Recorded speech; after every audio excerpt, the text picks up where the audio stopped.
अड़ा मुखे निभागा लगा हो लगे तो तहां इन गोठ में मुखे बेस्तो करे कढवाईंदो। अस्सलाम वालेकुम या अली मदद। वालेकुम अस्सलाम या अली मदद। अबे लाउती खैर ता है? खैर में चढ़ थिया? बस मौलवी साहब केड़ो खैरा जड़ त कबर में पेरा हाल ही न पूछा कर। चङो मां नथो पुछा के तू पाण बुधा। मौलवी साहब हाल हीणा ए दर्द बीणा थिया ए बकाया जिंदगी ज़हर वारी पे गुजरे।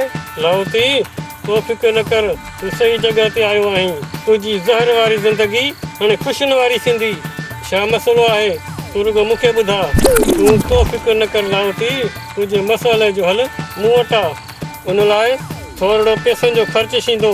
पैसा खोड़ पैसा तो रुगो मुझो कम क्यों मौलवी साहब असुल पैसन जा पूरे छड़ियाव।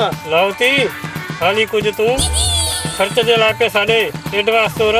मौलवी साहब घणा पैसा ॾियांव ख़र्च या? बस लाउती तोसां हाणे कहिड़ा हिसाब आहिनि। आहे मुलायम मुड़ुस ॿिनि खां 300 रुपया तूं 150 रुपया ॾिजां। यार मौलवी साहब मार तो कुल हाणे 30 रुपया पिया आहिनि। 40 रुपया हुया 10 रुपये भंग ई पुड़ी वतुमि ऐं बाक़ी 30 रुपया पिया आहिनि जेका तव्हां चओ त तव्हांखे ॾेई छॾियां मां। लाउती तू बि 30 रुपये में कमु कराइण आयो आहे।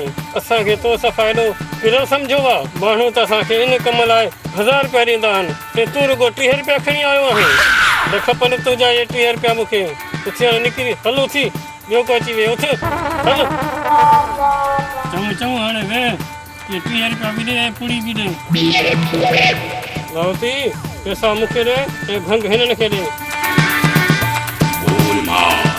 हिकिड़ो वण सां ॿध ऐं ॿिए दर जी चोट ते ॿुध ऐं कन ॾे त ॿियो कुझु ॿुधाई।